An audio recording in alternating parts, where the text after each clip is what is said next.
अस्सलाम वालेकुम मेरे गरीब और पिसे हुए मिडिल क्लास बहनों और भाइयों। आज हम जिस ड्रामे का रिव्यू करने जा रहे हैं वो है फ्रॉड। तो फ्रॉड की कहानी है एक टिपिकल मिडिल क्लास घराने की। तो स्टोरी में है मेन कैरेक्टर माया, साथ उनकी छोटी बहन माइला, एक मासूम सी घरेलू अम्मी और उनके अब्बा निसार साहब जो कि एक इंतहाई मिडिल क्लास कॉलेज प्रोफेसर है। उनकी बहन बेवा है और उसकी बहन का एक बेटा भी है जिन दोनों की कफालत निसार साहब ही करते हैं। भांजी और माया का कुछ हल्का-फुल्का सीन चल रहा होता है। शी इज़ लाइक बस हो गया तो ठीक है, ना तो ना सही, जैसे अब्बा कहेंगे। लेकिन जब वो रिश्ता लेके आता है तो अब्बा खुल के सामने आ जाते हैं। यहाँ पे हमें पता चलता है कि निसार साहब तो एक गोल्ड डिगर हैं, जिनका मानना ये है कि मैं अपनी बेटियों की शादी एक ऊँचे घराने में कराऊँगा ताकि वो अमीर हों और उनको कभी किसी चीज़ की ख्वाहिश ना हो। उनकी बीवी उनको बहुत समझाने की कोशिश करती है कि निसार साहब ये अमीर लड़का मिलेगा कहाँ से? तो निसार साहब ने कहा कि चलो मैं अपने एक दोस्त से मशवरा करता हूँ, क्योंकि हम सबके पास एक ऐसा दोस्त होता है जो हमें हमेशा गलत वक़्त पे गलत मशवरा देता है, फलाँ फ़ाइल खरीद लो, ये प्लॉट बहुत ऊपर जाएगा, बाद में पता चलता है सोसाइटी का एनओसी कैंसल हो गया। तो ये दोस्त निसार साहब को कहते हैं कि भाई मेरे को सब आता है, एक ऐप है जिस पे तुम अपनी बेटी का अकाउंट बना सकते हो और वहाँ से तुम अमीर लड़के फाँस सकते हो अपनी बेटी के लिए। कोइंसिडेंटली उसी ऐप पे ये अमीर अंकल और उनकी ग्रेसफुल सी बीवी अपने इकलौते बेटे के लिए रिश्ता ढूंढ रहे होते हैं, who is a British Asian actor who lives here and there as well. खैर वो रिश्ता लेके आ जाते हैं, सब कुछ अच्छा-अच्छा हो रहा होता है और माया की शादी अबे नहीं तेरे से नहीं बे गरीब हट इससे हो जाती है जो कि अमीर बेटा है उनका।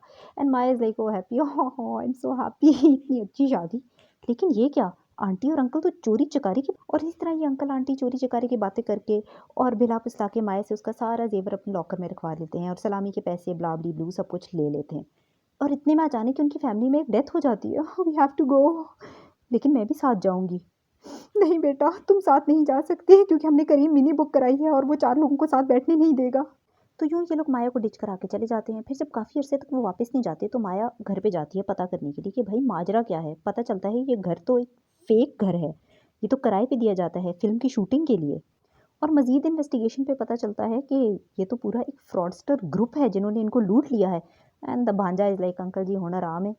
खैर ऑफ कोर्स फिर तलाक होती है ब्ला-ब्ली-ब्लू और सारे लोग बड़े सैड होते हैं और निसार साहब इज़ लाइक ओप्सी। लेकिन अब निसार साहब की ज़िंदगी का सबसे बड़ा मसला ये होता है कि मैंने अपनी बेटी को मेंटली रिकवर होने का बिल्कुल टाइम नहीं देना, बल्कि जल्दी से उसकी कहीं और शादी कर देनी है ताकि वो इस ट्रॉमा से निकल के एक और ट्रॉमा में चली जाए। और ये आंटी भी अपने बेटे को कन्विंस कर लेती हैं कि देखो बेटा सही है, अब देखो वो तुम्हारी लीग में आ चुकी है, अब हम रिश्ता लेके जाते हैं और उसको अपनी बहू बना के ले आते हैं। और इस तरह से तुम्हारे ताए मामा के इतने एहसानात जो हम पे हुए हुए हैं वो भी मिट जाएँगे। और वक़्त एक दफ़ा फिर माया को दुल्हन बना देता है और वो दुल्हन बना के ज़लील करा देता है। क्योंकि वो इसका कज़न जो कि पहले इसकी मोहब्बत में बहुत बुरी तरह से गिरफ़्तार था, ऐन बारात वाले दिन इसको डिच करके भाग जाता है क्योंकि वो he can't just he just got good food, he can't man, he can't go through with it. और बिसाइड्स उसने बदला भी तो लेना था अपने मामा से। और माया एंड निसार साहब is like oops I did it again. दूसरी तरफ मेन कैरेक्टर है ये शख्स जो कि हर ड्रामे में एक अमीर और अफसरदा शख्स का किरदार अदा करता है। यहाँ पे भी इसकी बीवी इसकी माँ और बहन की चालाकियों की वजह से अपनी छोटी सी बेटी को लेके इसको डिच करा के चली जाती है। एंड अम्मा इज़ लाइक हाँ हम तो बहुत मासूम है। और फिर वही टिपिकल यार बेटी की उदासी, बेटी पे ज़ुल्म दादी और फूफी का, और फिर बेटी का एक और आंटी से दोस्ती और आंटी का घर में दाखिल होने की कोशिश, लेकिन फिर पता चलता है कि आंटी तो बहुत चालाक औरत थी, आंटी तो पैसे के पीछे आ रही थी और इसका दिल एक दफ़ा फिर टूट जाता है और ये तहैया करता है कि अब औरत नाम की चीज़ मेरी ज़िंदगी में नहीं आएगी। हाँ, लॉल्स।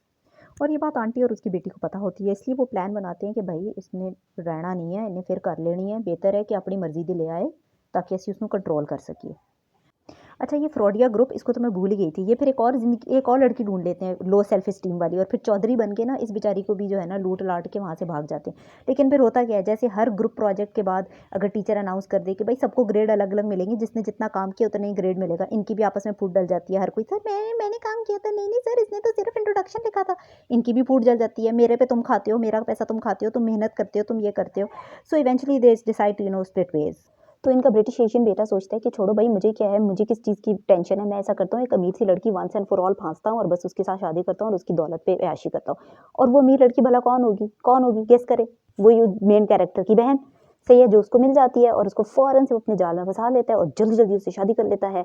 बहुत ही बड़ा एक ड्रामा क्रिएट करके और उसके बाद एक अपने जान के खतरे वाला लेम सा ड्रामा क्रिएट करता है ताकि उनके घर में शिफ्ट हो जाए, ठीक है? क्योंकि ऑब्वियसली घर तो उसका पास अपना होता नहीं है। तो हमने माया को भी यहाँ पे इन करना है, तो माया क्या करती है, वो उस शहर में शिफ्ट हो जाती है जहाँ पे ये लोग रहते होते हैं और इन आंटी की एक बुटीक होती है, वहाँ पे जॉब करना शुरू कर देती है। लेकिन चूँकि वो एक बहुत अच्छी डिज़ाइनर होती है, ठीक है? तो दे आर रियली इम्प्रेस्ड और वो इनके साथ प्यार की पींगे बढ़ाती है। वेल नॉट प्यार की, मतलब इनके साथ उसके अच्छे ताल्लुकात होते हैं, being the employer and employee वाले ताल्लुकात। लेकिन निसार साहब इज लाइक, ये क्या, मेरी बेटी तो कैरियर ओरिएंटेड हो गई है और इंडिपेंडेंस की तरफ जा रही है, ये क्या है, मैं इसकी ज़िंदगी का सबसे बड़ा मसला तो इसकी शादी होना चाहिए, और जबकि मैं 2 दफ़ा गलत फ़ैसला लेके इसकी ज़िंदगी बर्बाद कर चुका हूँ, तो क्यों ना तीसरी दफ़ा भी गलत फ़ैसला लेके हैट्रिक ही कर दूँ। इधर ये आंटी भी यही सोचती हैं कि वाह ये लड़की कितनी अच्छी है, चलो इसको बहू बना के इसकी ज़िंदगी तबाह करते हैं।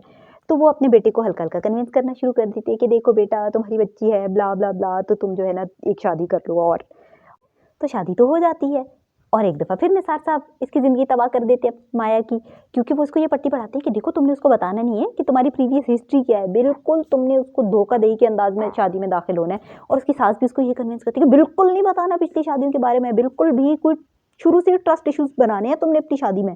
इसके बावजूद वो बेचारी कोशिश करके हल्की फुल्की जगह बना लेती है उसकी ज़िंदगी में। लेकिन रुकिए, अभी तो इन दोनों का आमना सामना होता है। इस आमने सामने के बाद क्या होगा, जानने के लिए देखिए drama fraud. If you like this video and want to see more like this, please like, share and subscribe to my channel.